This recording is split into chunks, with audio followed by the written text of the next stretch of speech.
Welcome once again to Opa's Barn.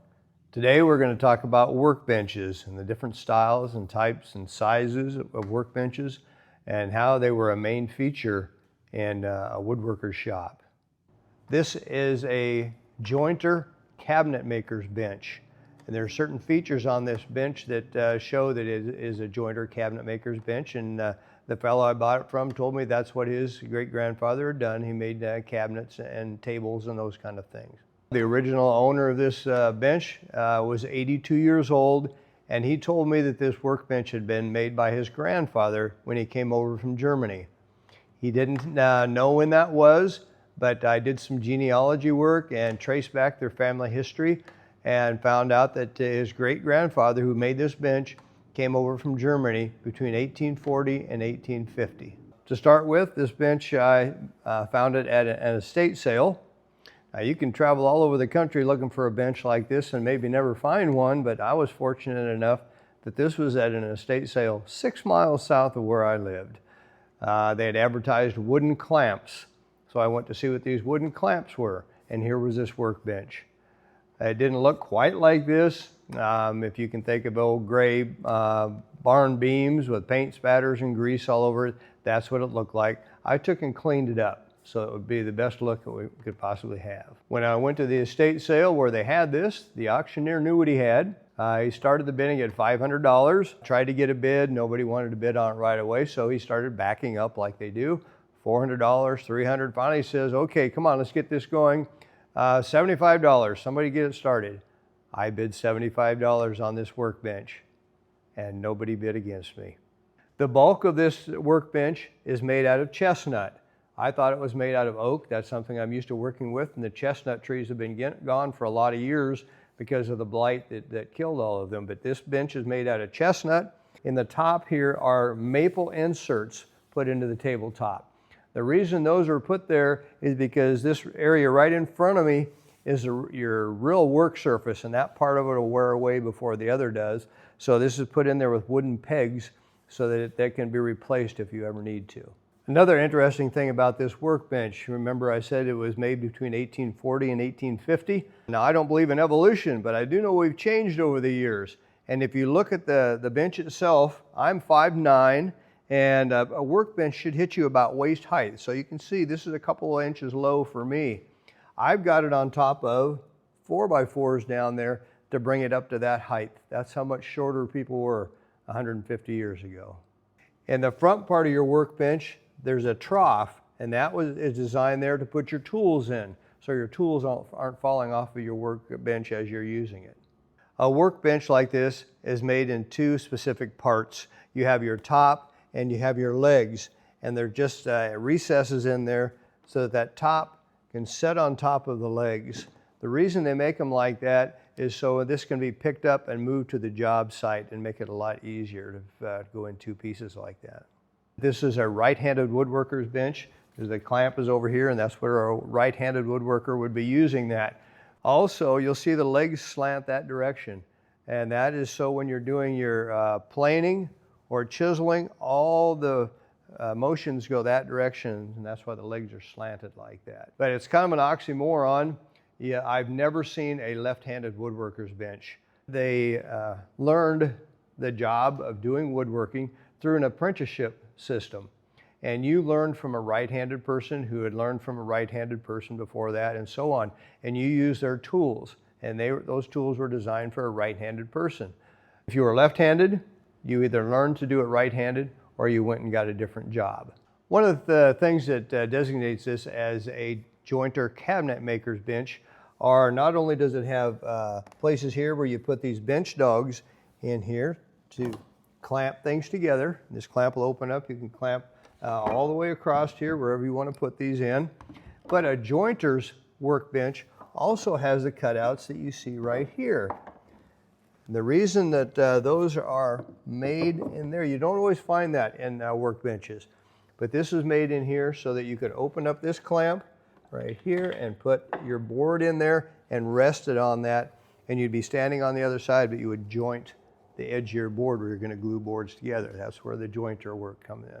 These are the original bench dogs that came along with this bench. Kind of an unusual thing to have those come along Sometimes you have to have those custom made by a blacksmith, or go out and find ones that will fit your bench. You can see how they're blacksmith made. They have a spring forge welded onto the side here. These set right like this, and whichever one of these holes you want all the way down to the end of the bench. So whatever you want to clamp up, there's actually one clear down here as well if you want to do something really large. And that's where they set. You can clamp it up, they hold it up there for you. When you're not using them, they disappear inside the bench. There's another piece that came along with this bench. It's called a holdfast. This is a huge holdfast. It's one of the biggest ones I've ever seen. Usually a holdfast measures about 9 inches by 6 inches. This is a very large one. And I found out as I was out doing some demonstrating on this bench that a person who knows more about horses and buggies than I do told me this has been made out of an old buggy axle that broke at one time or another, and they forged it down into a holdfast, and it's specific to this bench. So in this bench there are holes drilled here in the top, and that's for this to fit into. If I wanted this piece of wood to stay here and not move around, I would put the holdfast in the hole and on top of here, and then take a mallet, tap it a couple times, and you can see it holds it fast to the bench. That's how it gets its name of a holdfast. And then if I want to release this, you just pop it loose just like that. They worked with leverage. They didn't have electrical and hydraulics and those kind of things, so they worked with leverage. And that's what this does when you put it in a hole like that. That's leverage that holds that into place. It's all wooden threads underneath this particular bench. Those wooden threads, what happens in time is those wooden threads, they're all made out of wood. So you've got a shaft that goes through the middle, and then you got the hole that shaft goes in. It's all threaded.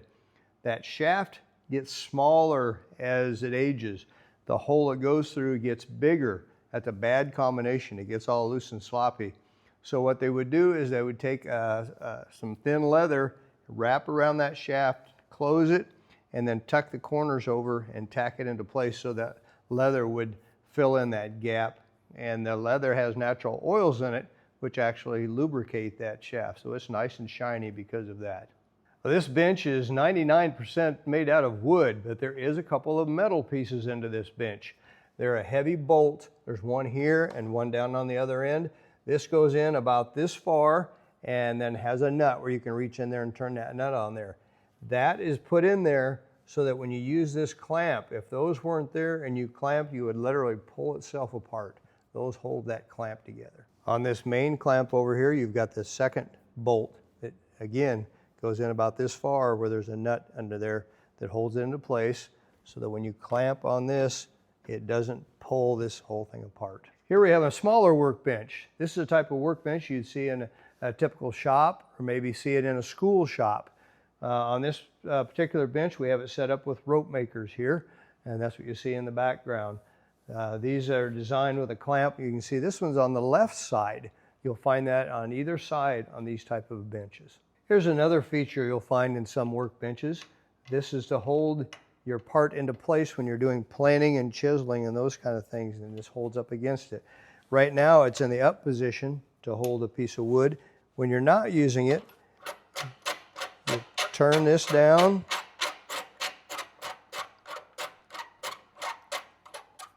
and now it's flush with the workbench top.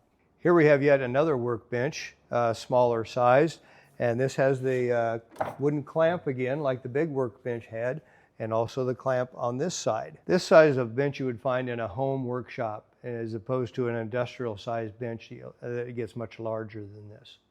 Here we have the child-sized workbench from a doctor who lived in Pella, Iowa. His father made this bench for him, and he learned woodworking as a child and became a surgeon. Here we have another child's workbench. You can see by the size of me standing next to it. This would be for a child from, say, 9, 10, 11 years old, in that age period. Back in those days, they really wanted their kids to learn how to work with their hands. So they would make a bench like this for them to work off of. They also had your small tool chest where sets of tools would come along with just their size. Okay. If you're having trouble finding a workbench that you can use, they don't always come in perfect shape like that first one we were talking about. This one, I only was able to find the top of a workbench. So I made the legs to use with this workbench. And sometimes that's what you have to do, put things together to get yourself a workbench. Now this workbench only has the clamp on one side. You'll see it doesn't have the second clamp on this side like the one over there. And also you'll see that this one is just solid across the front. It doesn't have the holes. So this was not a joint or cabinet maker's workbench, it was just a regular workbench. Quite often with a workbench like this, you will find that they would build in cupboards or drawers down below to store their tools as well. One of the things I mentioned earlier about benches is you don't always find them in a complete shape that you can use just like they are. With this one, I was able to find the set of legs and could tell that that was a workbench set of legs. And I put a laminated oak top on it. It's actually an old top of a cabinet as well. So you can make your own bench. Here we have another kind of workbench. This is a wooden shoemaker's workbench. A wooden shoemaker's workbench is called a block. This is the block. This is a block knife, and it's an integral part of making a wooden shoe. Like most workbenches, it also has a clamp feature, and that's what we have right here. This clamps up the wood. Instead of having something you turn, you hammer this into place to hold the shoes into the bench while you're doing the work of hollowing it out. Here we have what's called a shaving horse. A shaving horse is another kind of a workbench. A shaving horse, originally they came from Germany, where they called them a Schnitzelbank. Schnitzel means cutter, and Bank means a bench in German. Here in the States, we call it a shaving horse because you sit on it like a horse and you make shavings. A shaving horse is something that every farmer had. It was a very essential tool. It freed up your hands. By stepping on the pedal down here, that makes this grab a hold. So now your hands are freed up and you can use a draw knife and the spoke shaves. If you want to do that kind of work, you really need to have a shaving horse so you're not having to constantly open and close a vise to use something like this. This part right here pivots up and down. Will set on top of your wood. When you put your foot there, that holds it tight into place. This is also made with holes in this stem, and this peg can come out and this can raise up and down for different thicknesses of wood. This part right here that pivots up and down, this is called the blockhead. If anybody's ever called you a blockhead, there it is right there, a big chunk of wood like that. One of the tools that you use a lot on a shaving horse is called a draw knife. A draw knife gets your name because you draw it towards you like this to take the wood off. You can see you can take off big pieces of wood with a draw knife. It's very sharp. It's not something to be handled by a young person, but you can see how nicely that takes the wood right off of there. What I'm doing right now is rounding off this corner. Another tool that's used a lot on the shaving horse is called a spoke shave. Spoke shaves come in different types here. Some have a flat sole, some have a rounded sole. They get their name from what they originally were intended for, and that was for rounding off the spokes on wagon wheels. A spoke shave, unlike a draw knife, will only take off a small amount of wood. And this is for more refining work. We use a draw knife to take off these big pieces, and now with the spoke shave, we'll take off a finer amount. Just like that. See those nice curls coming off of there?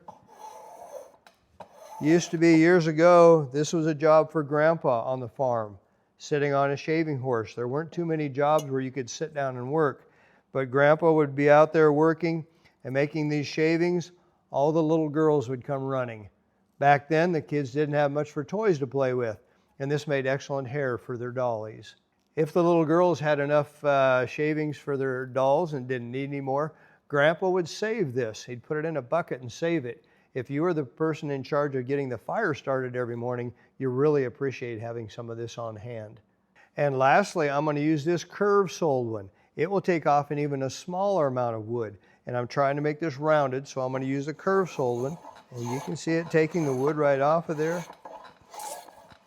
And there we go. In just a minute or two's time, we've rounded off one corner of this piece of wood. And we do all four corners, and we come out with a perfectly round piece where you could make walking sticks or handles for your tools and just all kinds of things using a shaving horse. Shaving horses are difficult to find today. Every farmer had a shaving horse like this that they used a lot, but as power tools came along, these took up too much room in their shop, so they took and set them outside and they all rotted away. So it's very difficult to find an original one today. So this is a shaving horse that I made myself. I used a pattern that an old-time woodworker called Roy Underhill had in his The Woodwright's workbook. And there's a pattern in there. I'll show you exactly how to make one of these. And also in Roy's book here, he has on how to make your own workbench as well. And there are books out there that are exclusively about such things as a workbench book.